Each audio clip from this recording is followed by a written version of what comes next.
Welcome. I am Daisy, your hostess. We are now in the home stretch with the final chapters of the book titled In Tune with the Infinite by Ralph Waldo Trine.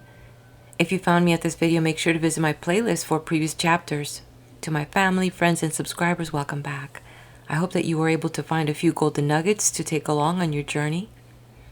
In the chapter on Plenty of All Things, the Law of Prosperity, the author reminds us that prosperity is a natural law, accessible to all who harmonize their inner beliefs with the infinite power that provides for every need. And I pondered on the aspect of general prosperity and thought about the orange tree in my yard. It is quite generous when it's full of fruit, so many that the fruits look like ornaments.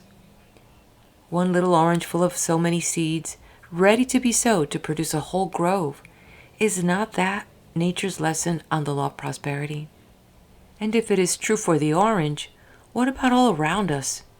Is it not true of other things in nature? To the degree that we are open to understanding this concept, will be the degree of prosperity in our lives. There will be other chapters covered in this final video. Please let me know you were here, leave a comment. And now I turn the page. Plenty of all things, the law of prosperity. This is the spirit of infinite plenty, the power that has brought, that is continually bringing all things into expression in material form. He who lives in the realization of his oneness with this infinite power becomes a magnet to attract to himself a continual supply of whatsoever things he desires. If one hold himself in the thought of poverty, he will be poor, and the chances are that he will remain in poverty. If he hold himself, whatever present conditions may be, continually in the thought of prosperity, he sets into operation forces that will sooner or later bring him into prosperous conditions. The law of attraction works unceasingly throughout the universe, and the one great and never-changing fact in connection with it is, as we have found, that like attracts like. If we are one with this infinite power, this source of all things, then in the degree that we live in the realization of this oneness, in that degree do we actualize in ourselves a power that will bring to us an abundance of all things that is desirable for us to have. In this way, we come into possession of a power whereby we can actualize at all times those conditions that we desire. As all truth exists now, and awaits simply our perception of it, so all things necessary for present needs exist now, and await simply the power in us to appropriate them.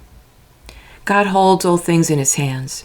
His constant word is, "My child, acknowledge me in all your ways, and in the degree that you do this, in the degree that you live this, then what is mine is yours." Jehovah Jireh, the Lord will provide. He giveth to all men liberally and upbraideth not. He giveth liberally to all men who put themselves in the right attitude to receive from him. He forces no good things upon anyone.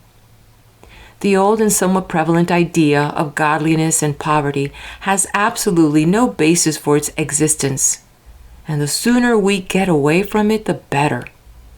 It had its birth in the same way that the idea of asceticism came into existence, when the idea prevailed that there was necessarily a warfare between the flesh and the spirit.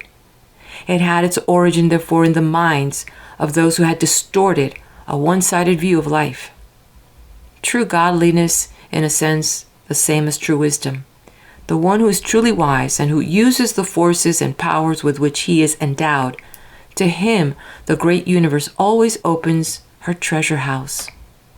The supply is always equal to the demand when the demand is rightly, wisely made.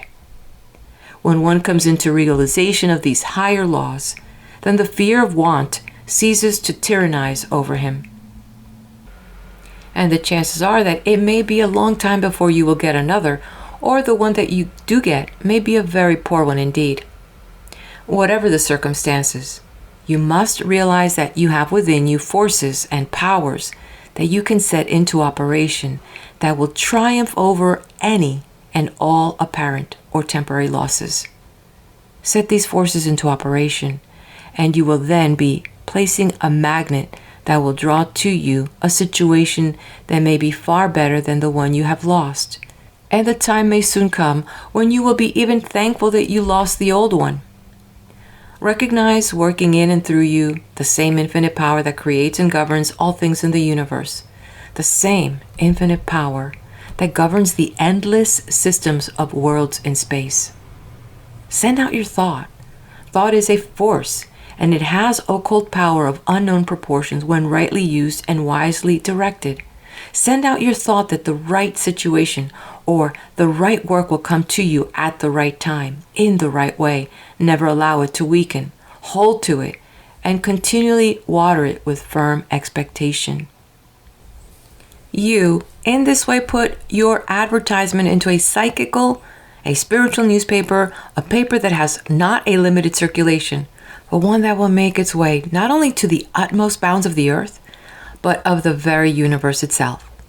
It is an advertisement, moreover, which is rightly placed on your part, will be far more effective than any advertisement you could possibly put into any printed sheet, no matter what claims are made in regard to its being the great advertising medium. In the degree that you come into this realization and live in harmony with the higher laws and forces, in that degree will you be able to do this effectively. If you wish to look through the want columns of the newspapers, then do it not in the ordinary way. Put the higher forces into operation and thus place it on a higher basis. As you take up the paper, take this attitude of mind. If there is here an advertisement that it will be well for me to reply to, the moment I come to it, I will recognize it. Affirm this, believe it, expect it. If you do this in full faith, you will somehow feel the intuition the moment you come to the right one. And this intuition will be nothing more nor less than your own soul speaking to you. When it speaks, then act at once. If you get the situation and it does not prove to be exactly what you want, if you feel that you are capable of filling a better one, then the moment you enter upon it, take the attitude of mind that this situation is the stepping stone that will lead you to one that will be still better. Hold this thought steadily, affirm it, believe it, expect it, and all the time be faithful, absolutely faithful to the situation in which you are at present placed.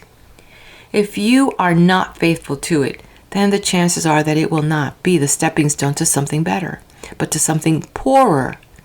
If you are faithful to it, the time may soon come when you will be glad and thankful, when you will rejoice that you lost your old position. This is the law of prosperity. When apparent adversity comes, be not cast down by it, but make the best of it, and always look forward for better things, for conditions more prosperous. To hold yourself in this attitude of mind is to set into operation subtle, silent, and irresistible forces that sooner or later will actualize in material form that which is today merely an idea. But ideas have occult power, and ideas, when rightly planted and rightly tended, are the seeds that actualize material conditions. Never give a moment to complaint, but utilize that time that otherwise be spent in this way in looking forward and actualizing the conditions you desire. Suggest prosperity to yourself. See yourself in a prosperous condition. Affirm that you will before long be in a prosperous condition. Affirm it calmly and quietly, but strongly and confidently. Believe it. Believe it absolutely. Expect it. Keep it continually watered with expectation. You thus make yourself a magnet to attract the things that you desire. Don't be afraid to suggest, to affirm these things, for by so doing you put forth an ideal which will begin to clothe itself in material form. In this way, you are utilizing agents among the most subtle and powerful in the universe. If you are particularly desirous for anything that you feel it is good and right for you to have, something that will broaden your life, or that will increase your usefulness to others, simply hold the thought that at the right time, in the right way, and through the right instrumentality, there will come to you, or there will open up for you the way whereby you can attain what you desire. I know of a young lady who, a short time ago, wanted some money very badly. She wanted it for a good purpose. She saw no reason why she shouldn't have it. She is one who has come into an understanding of the power of the interior forces. She took and held herself in the attitude of mind we have just pointed out. In the morning, she entered into the silence for a few moments. In this way, she brought herself into a more complete harmony with the higher powers. Before the day closed, a gentleman called, a member of a family with which she was acquainted. He asked her if she would do for the family some work that they wanted done. She was a little surprised that they should ask her to do this particular kind of work, but she said to herself, "Here's a call. I will respond and see what it will lead to." She undertook the work. She did it well. When she had completed it, there was put into her hands an amount of money far beyond what she had expected. She felt that it was an amount too large for the work she had done. She protested. They replied, "No, you have done us a service that transcends in value the amount we have to pay you." The sum thus received was more than sufficient for the work she wished to accomplish. This is but one of many instances in connection with the wise and effective use of the high powers. It also carries a lesson. Don't fold your hands and expect to see things drop into your lap, but set it into operation, the higher forces, and then take hold of the first thing that offers itself. Do what your hands find to do, and do it well.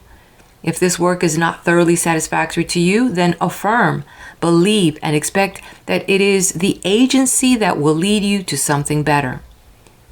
The basis for attracting the best of all the world can give to you is to first surround, own, and live in these things in mind, or what is falsely called imagination. All so-called imaginings are realities and forces of unseen element. Live in mind in a palace, and gradually palatial surroundings will gravitate to you.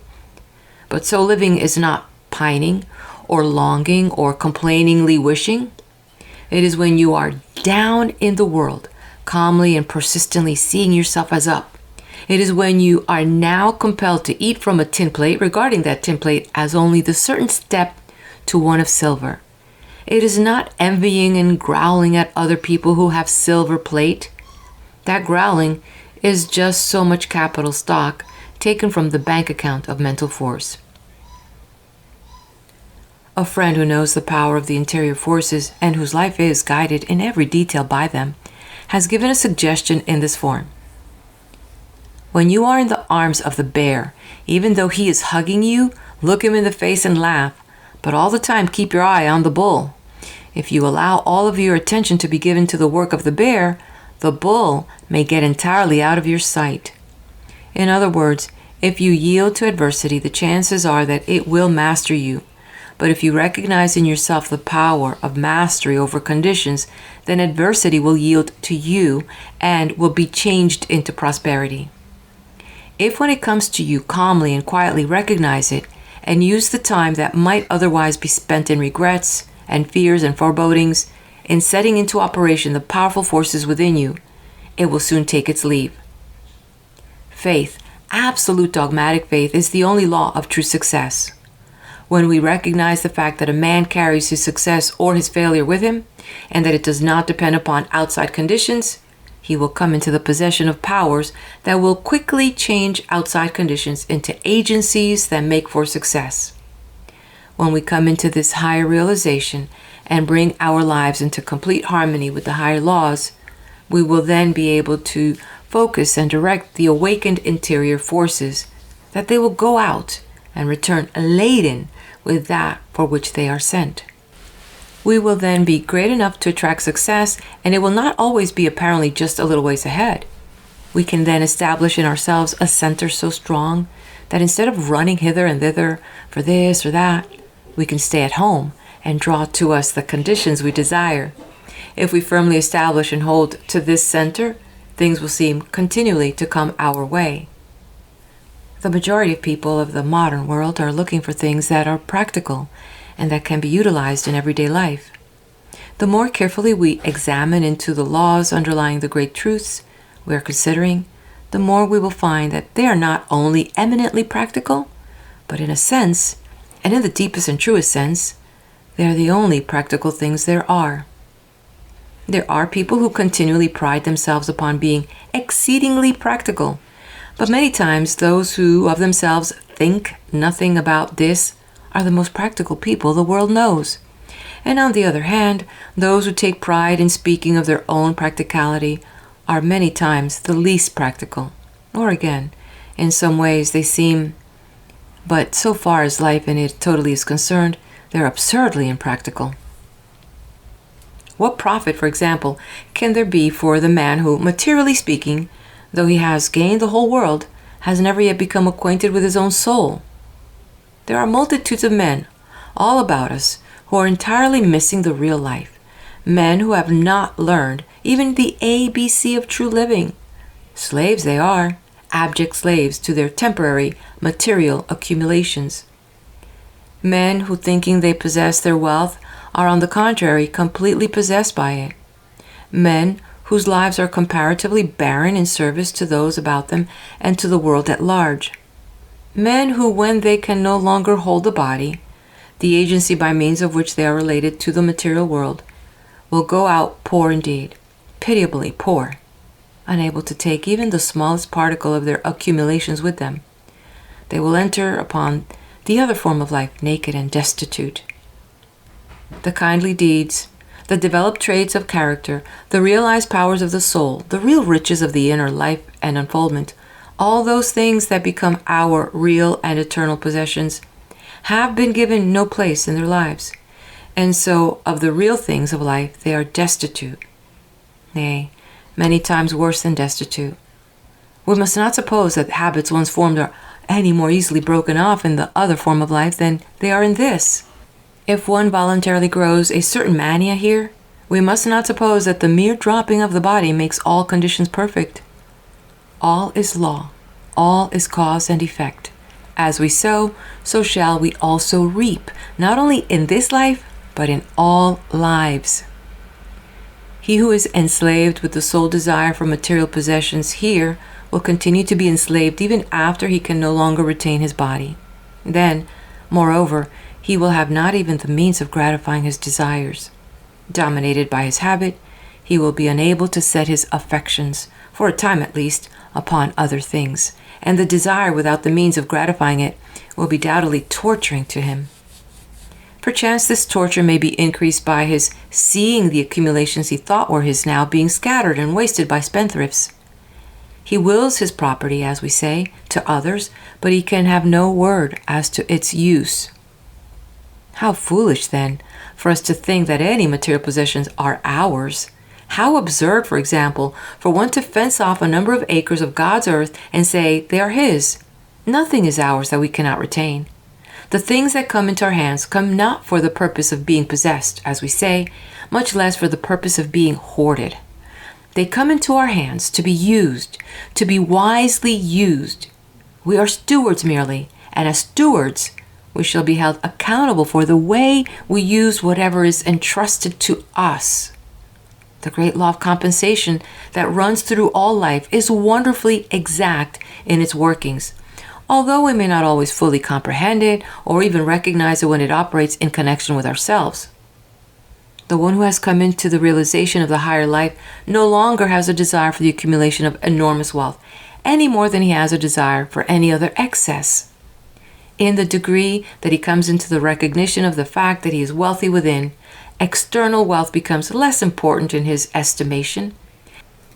When he comes into the realization of the fact that there is a source within from which he can put forth a power to call to him and actualize in his hands at any time a sufficient supply for all his needs, he no longer burdens himself with vast material accumulations that require his constant care and attention, and thus take his time and his thought from the real things of life.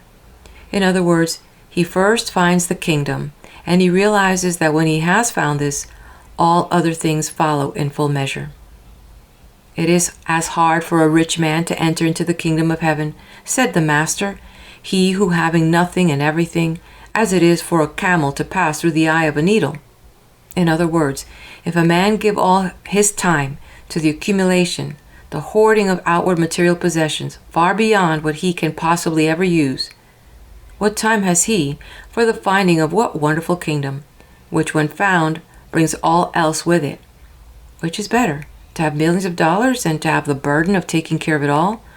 For the one always involves the other. Or to come into the knowledge of such laws and forces that every need will be supplied in good time. To know that no good thing shall be withheld. To know that what we have in our power to make the supply always equal the demand. The one who enters into the realm of this higher knowledge never cares to bring himself the species of insanity that has such a firm hold upon so many in the world today. He avoids it as he would avoid any loathsome disease of the body. When we come into the realization of the higher powers, we will then be able to give more attention to the real life, instead of giving so much to the piling up of vast possessions that hamper rather than help it. It is the medium ground that brings the true solution here, the same as it is in all phases of life. Wealth beyond a certain amount cannot be used, and when it cannot be used, it then becomes a hindrance rather than an aid, a curse rather than a blessing. All about us are persons with lives now stunted and dwarfed who could make them rich and beautiful, filled with a perennial joy, if they would begin wisely to use that which they have spent the greater portion of their lives in accumulating. The man who accumulates during his entire life, and who leaves even all when he goes out for benevolent purposes, comes far short of the ideal life. It is but a poor excuse of a life. It is not especially commendable in me to give a pair of old worn-out shoes that I shall never use again to another who is in need of shoes. But it is commendable, if indeed doing anything we ought to do can be spoken of as being commendable, it is commendable for me to give a good pair of strong shoes to the man who in the midst of a severe winter is practically shoeless, the man who is exerting every effort to earn an honest living and thereby take care of his family's needs. And if at giving the shoes I also give myself, he then has a double gift and a double blessing. There is no wiser use that those who have great accumulations can make of them than wisely to put them into life, into character, day by day while they live. In this way, their lives will be continually enriched and increased. The time will come when it will be regarded as a disgrace for a man to die and leave vast accumulations behind. Many a person is living in a palace today who in the real life is poorer than many a one who has not even a roof to cover him. A man may own and live in a palace, but the palace for him may be a poorhouse still. Moth and rust are nature's wise provisions, God's methods for disintegrating and scattering, in this way getting ready for use in new forms, that which is hoarded and consequently serving no use.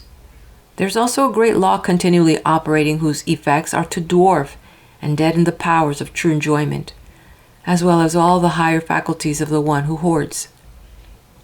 Multitudes of people are continually keeping away from them higher and better things because they are forever clinging on to the old.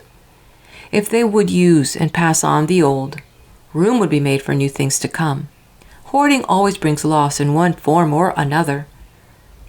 Wisely using, brings an ever-renewing gain. If the trees should as ignorantly and as greedily hold on to this year's leaves when they have served their purpose, where would be the full and beautiful new life that will be put forth in the spring? Gradual decay and finally death would be the result. If the tree is already dead, then it may perhaps be well enough for it to cling on to the old, for no new leaves will come. But as long as the life in the tree is active, it is necessary that it rid itself of the old ones, that room may be made for the new.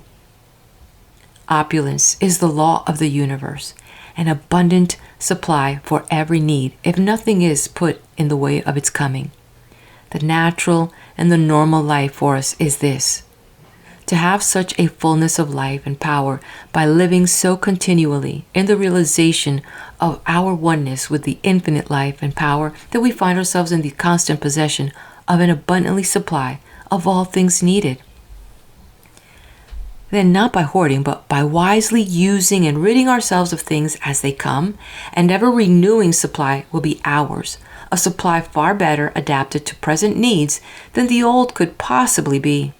In this way, we not only come into possession of the richest treasures of the infinite good ourselves, but we also become open channels through which they can flow to others.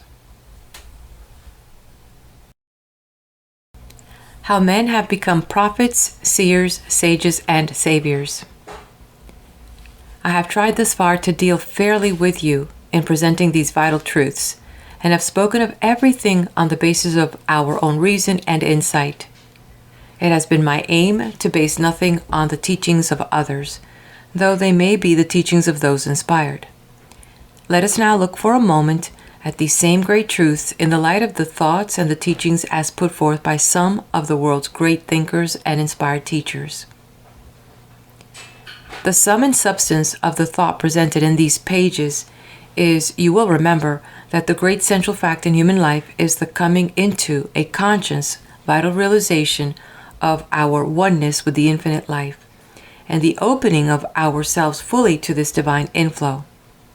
I and the Father are one, said the Master. In this we see how he recognized his oneness with the Father's life. Again he said, the words that I speak unto you I speak not of myself, but the Father that dwelleth in me, he doeth the works. In this we see how clearly he recognized the fact that he of himself could do nothing, only as he worked in conjunction with the Father. Again, my Father works and I work. In other words, my Father sends the power, I open myself to it, and work in conjunction with it. Again he said, seek ye first the kingdom of God and his righteousness, and all these things shall be added unto you. And he left us not in the dark as to exactly what he meant by this. For again he said, say not lo here nor to there, know ye not the kingdom of heaven is within you? According to his teaching, the kingdom of God and the kingdom of heaven were one and the same. If then his teaching is that the kingdom of heaven is within us, do we not clearly see that, putting in other words, his injunction is nothing more nor less than, come ye into a conscious realization of your oneness with the Father's life. As you realize this oneness, you find the kingdom, and when you find this, all things else shall follow. The story of the prodigal son is another beautiful illustration of the same great teaching of the Master. After the prodigal had spent everything, after he had wandered in all the realms of the physical senses in the pursuit of happiness and pleasure, and found that this did not satisfy, but only brought him to the level of the animal creation, he then came to his senses and said, I will arise and go to my Father. In other words, after all these wanderings, his own soul at length spoke to him and said, you are not a mere animal. You are your Father's child. Arise and go to your Father, who holds all things in his hands. Again the Master said, call no man your father upon the earth, for one is your Father, which is in heaven. Here he recognized the fact that the real life is direct from the life of God. Our fathers and our mothers and the agents that give us the bodies, the houses in which we live, but the real life comes from the infinite source of life, God, who is our Father. One day, word was brought to the Master that his mother and his brethren were without, wishing to speak with him. Who is my mother, and who are my brethren? Said he. Whosoever shall do the will of my Father which is in heaven, the same is my brother, and my sister, and my mother. Many people are greatly enslaved by what we term ties of relationship. It is well, however, for us to remember that our true relatives are not necessarily those who are connected with us by ties of blood. Our truest relatives are those who are nearest akin to us in mind, in soul, in spirit. Our nearest relatives may be those living on the opposite sides of the globe, people whom we may never have seen as yet, but to whom we will yet be drawn, either in this form of life or in another, through that ever-working and never-failing law of attraction. When the Master gave the injunction, call no man your father upon the earth, for one is your Father, which is in heaven, he here gave us the basis for that grand conception of the fatherhood of God. And if God is equally the Father of all, then we have here the basis for the brotherhood of man.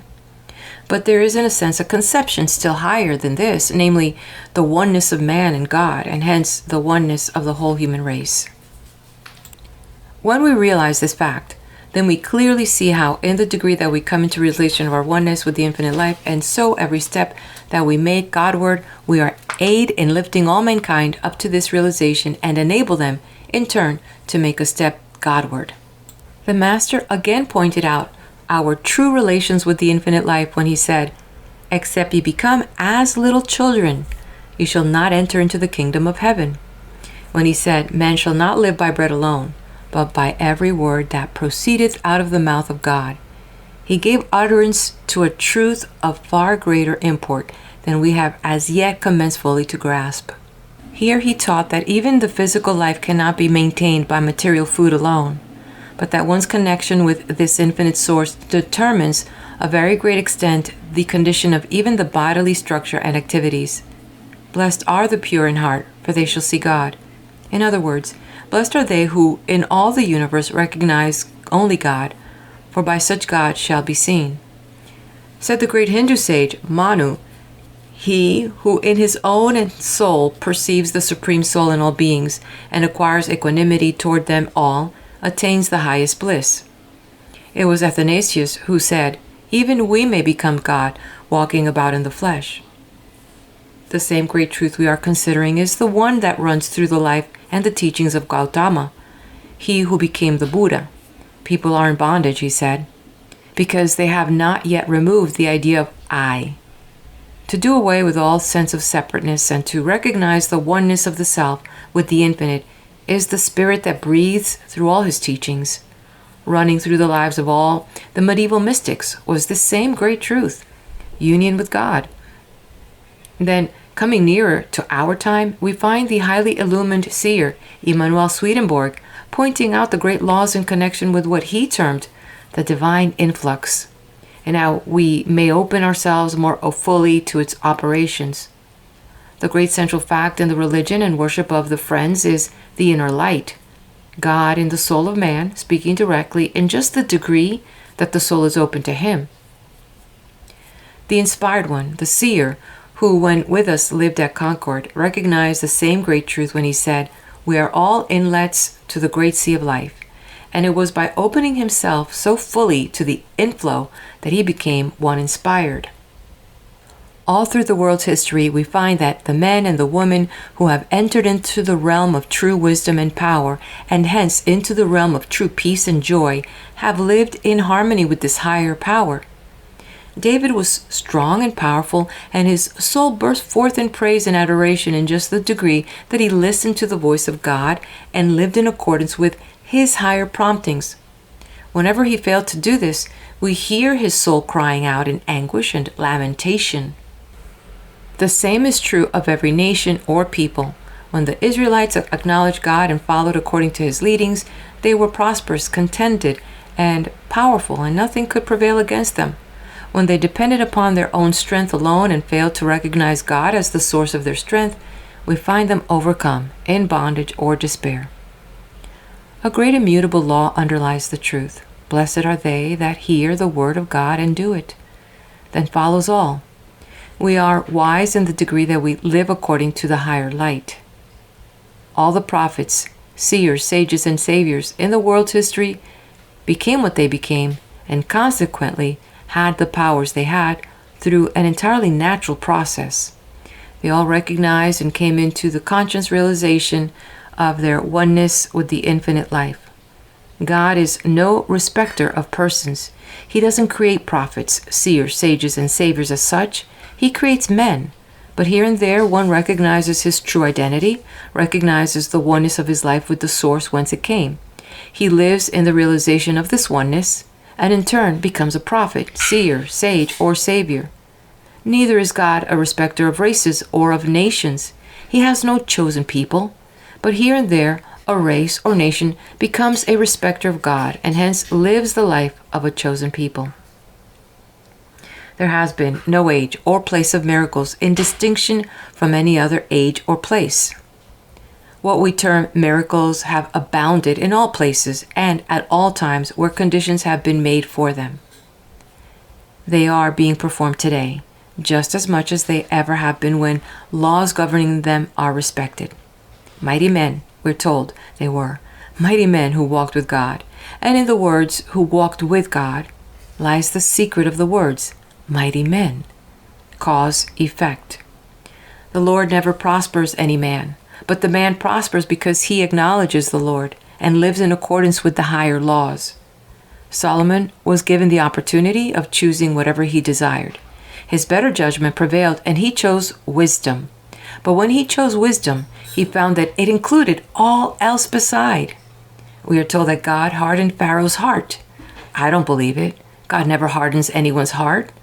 Pharaoh hardened his own heart, and God was blamed for it. But when Pharaoh hardened his heart and disobeyed the voice of God, the plagues came. Again, cause, effect. Had he, on the other hand, listened, in other words, had he opened himself to and obeyed the voice of God, the plagues would not have come. We can be our own best friends, or we can be our own worst enemies. In the degree that we become friends to the highest and best within us, we become friends to all. And in the degree that we become enemies to the highest and best within us, do we become enemies to all. In the degree that we open ourselves to the higher powers and let them manifest through us, then by the very inspirations we carry with us, do we become, in a sense, the saviors of our fellow men. And in this way, we all are, or may become, the saviors one of another. In this way, you may become indeed one of the world's redeemers. The basic principle of all religions, the universal religion. The great truth we are considering is the fundamental principle running through all religions. We find it in everyone. In regard to it, all agree. It is, moreover, a great truth in regard to which all people can agree, whether they belong to the same or to different religions. People always quarrel about the trifles, about their personal views of minor, insignificant points. They always come together in the presence of great fundamental truths, the threads of which run through all. The quarrels are in connection with the lower self. The agreements are in connection with the higher self. A place may have its factions that quarrel and fight among themselves, but let a great calamity come upon the land, flood, famine, pestilence, and these little personal differences are entirely forgotten, and all work shoulder to shoulder in the one great cause. The changing, the evolving self gives rise to quarrels. The permanent, the soul self unites, all in the highest efforts of love and service. Patriotism is a beautiful thing. It is well for me to love my country, but why should I love my own country more than I love all others? If I love my own and hate others, I then show my limitations, and my patriotism will stand the test, not even for my own. If I love my own country and in the same way love all other countries, then I show the largeness of my nature, and a patriotism of this kind is noble and always to be relied on. The view of God in regard to which we are agreed, that He is the infinite spirit of life and power, that is back of all, that is working in and through all, that is the life of all, is a matter in regard to which all men, all religions can agree. With this view, there can be no infidels or atheists. There are atheists and infidels in connection with many views that are held concerning God, and thank God there are. Even devout and earnest people among us attribute things to God that no respectable man or woman would permit to be attributed to themselves. This view is satisfying in those who cannot see how God can be angry with His children, jealous, vindictive. A display of these qualities always lessens our respect for men and women, and still we attribute them to God. The earnest, sincere heretic is one of the greatest friends true religion can have. Heretics are among God's greatest servants. They are among the true servants of mankind. Christ was one of the greatest heretics the world has ever known. He allowed himself to be bound by no established or orthodox teachings or beliefs. Christ is preeminently a type of the universal. John the Baptist is a type of the personal. John dressed in a particular way, ate a particular kind of food, belonged to a particular order, lived and taught in a particular locality, and he himself recognized the fact that he must decrease while Christ must increase. Christ, on the other hand, gave himself absolutely no limitations. He allowed himself to be bound by nothing. He was absolutely universal, and as a consequence, taught not for his own particular day, but for all time. This mighty truth, which we have agreed upon as the great central fact of human life, is the golden thread that runs through all religions. When we make it the paramount fact in our lives, we will find that minor differences, narrow prejudices, and all these laughable absurdities will so fall away by virtue of their insignificance, that a Jew can worship equally as well in a Catholic cathedral, a Catholic in a Jewish synagogue, a Buddhist in a Christian church, a Christian in a Buddhist temple. Or all can worship equally well about their own hearthstones, or out on the hillside, or while pursuing the avocations of everyday life.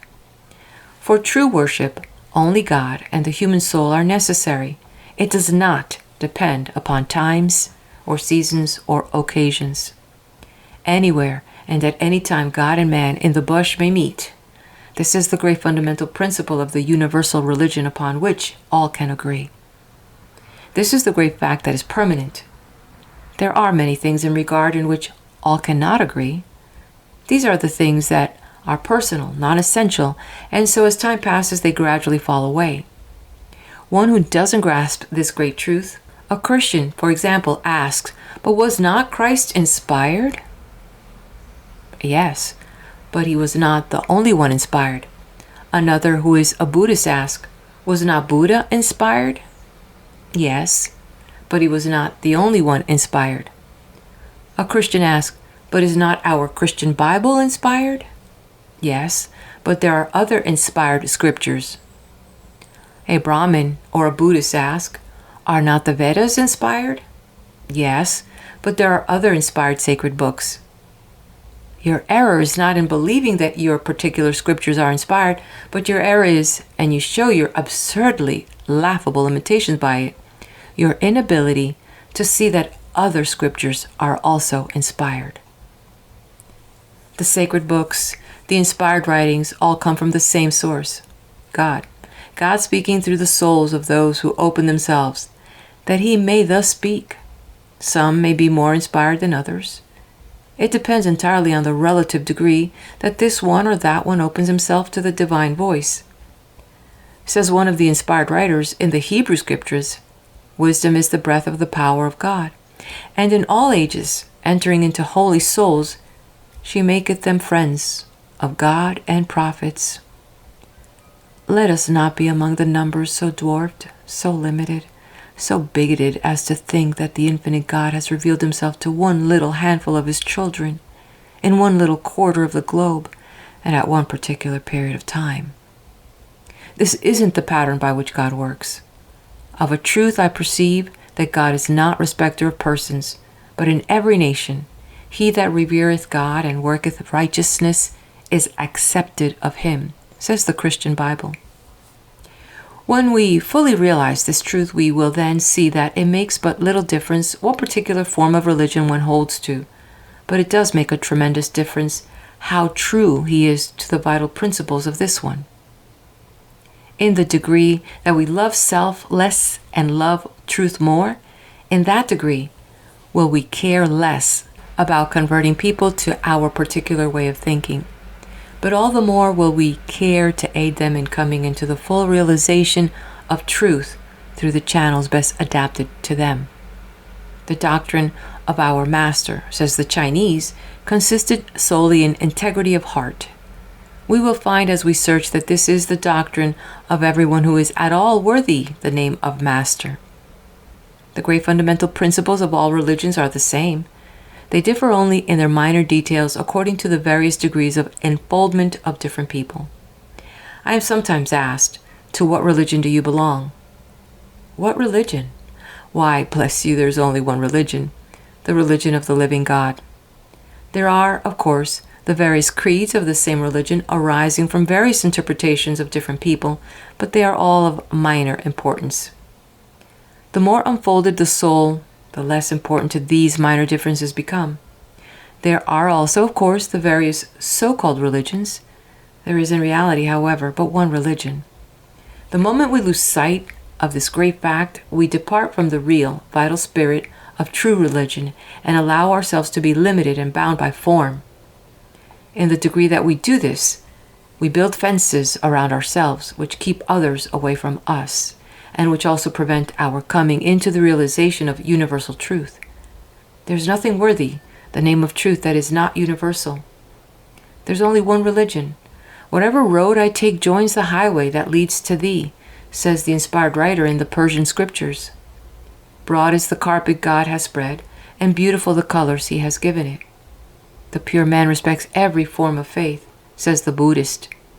My doctrine makes no difference between high and low, rich and poor, like the sky. It has room for all, and like the water, it washes all alike. The broad-minded see the truth in different religions. The narrow-minded see only the differences, says the Chinese. The Hindu has said, the narrow-minded ask, is this man a stranger, or is he of our tribe? But to those in whom love dwells, the whole world is but one family.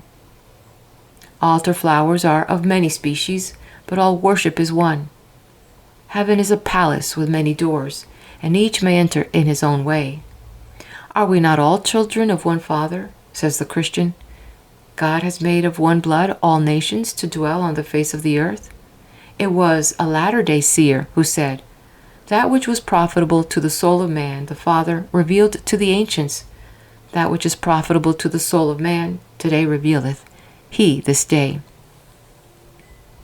It was Tennyson who said, I dreamed that stone by stone I reared a sacred fane, a temple, neither pagoda, mosque, nor church, but loftier, simpler, always open door to every breath from heaven, and truth and peace and love and justice came and dwelt therein. Religion in its true sense is the most joyous thing the human soul can know, and when the real religion is realized, we will find that it will be an agent of peace, of joy and happiness, and never an agent of gloomy, long-faced sadness. It will then be attractive to all and repulsive to none. Let our churches grasp these great truths. Let them give their time and attention to bringing people into a knowledge of their true selves, into a knowledge of their relations, of their oneness with the infinite God. And such joy will be the result, and such crowds will flock to them, that their very walls will seem almost to burst. And such songs of joy will continually pour forth as will make all people in love with the religion that makes for everyday life, and hence the religion that is true and vital. Adequacy for life, adequacy for everyday life here and now, must be the test of all true religion. If it does not bear this test, then it simply is not religion. We need an everyday, a this world religion. All time spent in connection with any other is worse than wasted. The eternal life that we are now living will be well lived if we take good care of each little period of time as it presents itself day after day. If we fail in doing this, we fail in everything. Entering now into the realization of the highest riches. I hear the question, what can be said in a concrete way in regard to the method of coming into this realization? The facts underlying it are, indeed, most beautiful and true, but how can we actualize in ourselves the realization that carries with it such wonderful results? The method is not difficult if we do not of ourselves make it difficult. The principal word to be used is the word, open. Simply to open your mind and heart to this divine inflow which is waiting only for the opening of the gate that it may enter. It is like opening the gate of the trough which conducts the water from the reservoir above into the field below. The water, by virtue of its very nature, will rush in and irrigate the field if the gate is but opened. As to the realization of our oneness with the infinite life and power, after seeing, as I think we have clearly seen by this time, the relations it bears to us and we to it, the chief thing to be said is simply, realize your oneness with it. The open mind and heart whereby one is brought into the receptive attitude is the first thing necessary, then the earnest, sincere desire. It may be an aid at first to take yourself for a few moments each day into the quiet, into the silence, where you will not be agitated by the disturbances that enter in through the avenues of the physical senses. There, in the quiet alone with God, put yourself into the receptive attitude. Calmly, quietly, and expectantly desire that this realization break in upon and take possession of your soul. As it breaks in upon and takes possession of the soul, it will manifest itself to your mind. And from this, you will feel its manifestation in every part of your body. Then, in the degree that you open yourself to it, you will feel a quiet, peaceful, illuminating power that will harmonize body, soul, and mind, and that will then harmonize these with all the world. You are now on the mountaintop, and the voice of God is speaking to you. Then, as you descend, carry this realization with you. Live in it, waking, working, thinking, walking, sleeping.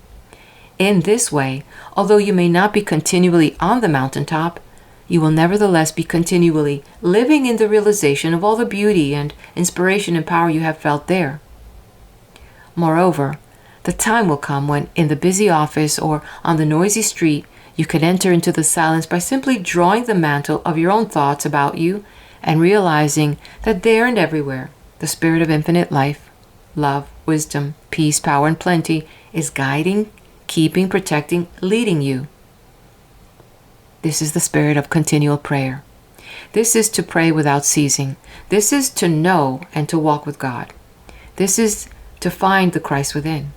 This is the new birth, the second birth. First that which is natural, then that which is spiritual. It is thus that the old man Adam is put off and the new man Christ is put on.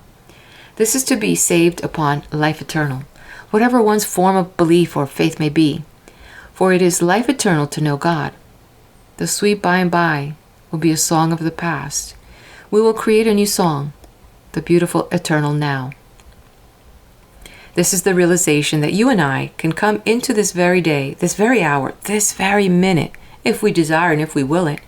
And if now we merely set our faces in the right direction, it is then but a matter of time until we come into the full splendors of this complete realization. To set one's face in the direction of the mountain, and then simply to journey on, whether rapidly or more slowly, will bring him to it. But unless one set his face in the right direction and make the start, he will not reach it. It was Goethe who said, quote, "Are you in earnest? Seize this very minute. What you can do or dream you can, begin it. Boldness has genius, power, and magic in it. Only engage, and then the mind grows heated. Begin, and then the work will be completed." End quote. Said the young man Gautama Siddhartha, "I have awakened to the truth, and I am resolved to accomplish my purpose. Verily, I shall become a Buddha." It was this that brought him into the life of the enlightened one, and so into the realization of nirvana right here in this life. That this same realization in life is within the possibilities of all here and now, and was his teaching. It was this that has made him the light bearer to millions of people. Said the young man Jesus, "Know ye not that I must be about my Father's business?" Making this the one great purpose of his life, he came into the full and complete realization, I and the Father are one. He thus came into the full realization of the kingdom of heaven right here in this life. That all would come into the same realization and life here and now was his teaching. It was that has made him the light bearer to millions of people. And so far as practical things are concerned, we may hunt the wide universe through, and we shall find that there is no injunction more practical than, "Seek ye first the kingdom of God and his righteousness, and all other things shall be added unto you." And in the light of what has gone before, I think there is no one who is open to truth and honest with himself who will fail to grasp the underlying reason and see the great laws upon which it is based.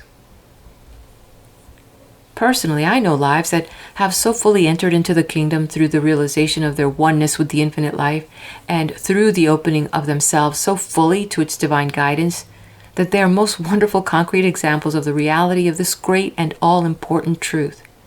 They are people whose lives are in this way guided, not in a general way, but literally in every detail. They simply live in the realization of their oneness with this infinite power, continually in harmony with it, and so continually in the realization of the kingdom of heaven. An abundance of all things is theirs. They are never at a loss for anything. The supply seems always equal to the demand. They never seem at a loss in regard to what to do or how to do it. Their lives are careless lives. They are lives free from care because they're continually conscious of the fact that the higher powers are doing the guiding, and they are relieved of the responsibility. To enter into detail in connection with some of these lives, and particularly with 2 or 3 that come to my mind at this moment, would reveal facts that no doubt to some would seem almost incredible, if not miraculous. But let us remember that what is possible for one life to realize is possible for all. This is indeed the natural and the normal life, that which will be the everyday life of everyone who comes into and who lives in his higher realization, and so in harmony with the higher laws. This is simply getting into the current of that divine sequence running throughout the universe, and once in it, life then ceases to be a plodding and moves along day after day, much as the tides flow, much as the planets move in their courses, much as the seasons come and go. All the frictions, all the uncertainties, all the ills, the sufferings, the fears, the forebodings, the perplexities of life come to us because we are out of harmony with the divine order of things. They will continue to come as long as we so live. Rowing against the tide is hard and uncertain. To go with the tide and thus to take advantage of the working of a great natural force is safe and easy. To come into the conscious, vital realization of our oneness with the infinite life and power is to come into the current of this divine sequence. Coming thus into harmony with the infinite brings us into harmony with all about us, into harmony with the life of the heavens, into harmony with all the universe. And above all, it brings us into harmony with ourselves, so that body, soul, and mind become perfectly harmonized. And when this is so, life becomes full and complete. The sense life then no longer masters and enslaves us. The physical is subordinated to and ruled by the mental. This in turn is subordinated to and continually illumined by the spiritual. Life is then no longer the poor, one-sided thing it is in so many cases, but the threefold, the all-round life with all its beauties and ever-increasing joys and powers is entered upon. This is what we are brought to realize, that the middle path is the great solution of life, neither asceticism on the one hand, nor license and perverted use on the other. Everything is for use, but all must be wisely used in order to be fully enjoyed. As we live in these higher realizations, the senses are not ignored, but are ever more fully perfected. As the body becomes less gross and heavy, finer in its texture and form, all the senses become finer, so that powers we do not now realize as belonging to us gradually develop. Thus we come, in a perfectly natural and normal way, into the superconscious realms whereby we make it possible for the higher laws and truths to be revealed to us.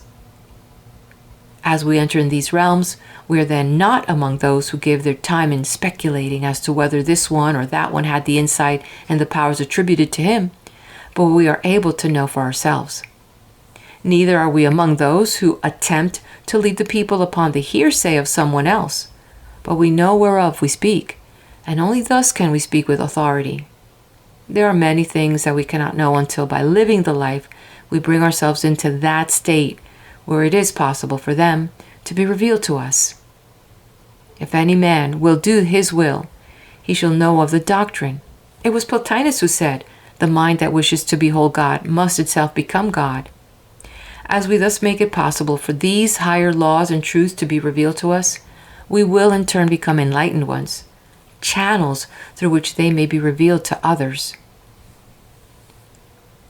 When one is fully alive to the possibilities that come with this higher awakening, as he goes here and there, as he mingles with his fellow men, he imparts to all an inspiration that kindles in them a feeling of power kindred to his own. We are all continually giving out influences similar to those that are playing in our own lives. We do this in the same way that each flower emits its own peculiar odor. The rose breathes out its fragrance upon the air, and all who come near it are refreshed and inspired by its emanation from the soul of the rose. A poisonous weed sends out its obnoxious odor. It is neither refreshing nor inspiring in its effects, and if one remain near it long, he may be also unpleasantly affected as to be made ill by it. The higher life, the more inspiring and helpful are the emanations that is continually sending out. The lower life, the more harmful is the influence it continually sends out to all who come in contact with it. Each one is continually radiating an atmosphere of one kind or the other. We are told by the mariners who sail on the Indian seas that many times they are able to tell their approach to certain islands long before they can see them by the sweet fragrance of the sandalwood that was wafted far out upon the deep. Do you not see how it would serve to have such a soul playing through such a body, that as you go here and there, a subtle silent force goes out from you that all feel and are influenced by, so that you carry with you an inspiration and continually shed a benediction wherever you go, so that your friends and all people will say, "His coming brings peace and joy into our homes. Welcome his coming." So that as you pass along the street, tired and weary, and even sin-sick men and women will feel a certain divine touch that will awaken new desires and a new life in them, that will make the very horse as you pass him turn his head with a strange, half-human longing look. Such are the subtle powers of the human soul when it makes itself translucent to the divine. To know that such a life is within our living here and now is enough to make one burst with songs of joy, and when the life itself is entered upon, the sentiment of at least one song will be, "Oh, I stand in the great forever, all things to me are divine, I eat of the heavenly manna, I drink of the heavenly wine. In the gleam of the shining rainbow, the Father's love I behold, as I gaze on its radiant blending of crimson and blue and gold. In all the bright birds that are singing, in all the fair flowers that bloom, whose welcome aromas are bringing their blessings of sweet perfume, in the glorious tint of the morning, in the gorgeous sheen of the night, oh, my soul is lost in rapture, my senses are lost in sight." As one comes into and lives continually in the full, conscious realization of his oneness with the infinite life and power, then all else follows. This it is that brings the realization of such splendors and beauties and joys as life that is thus related with the infinite power alone can know. This is to come into the realization of heaven's richest treasures while walking the earth. This it is to bring heaven down to earth, or rather to bring earth up to heaven.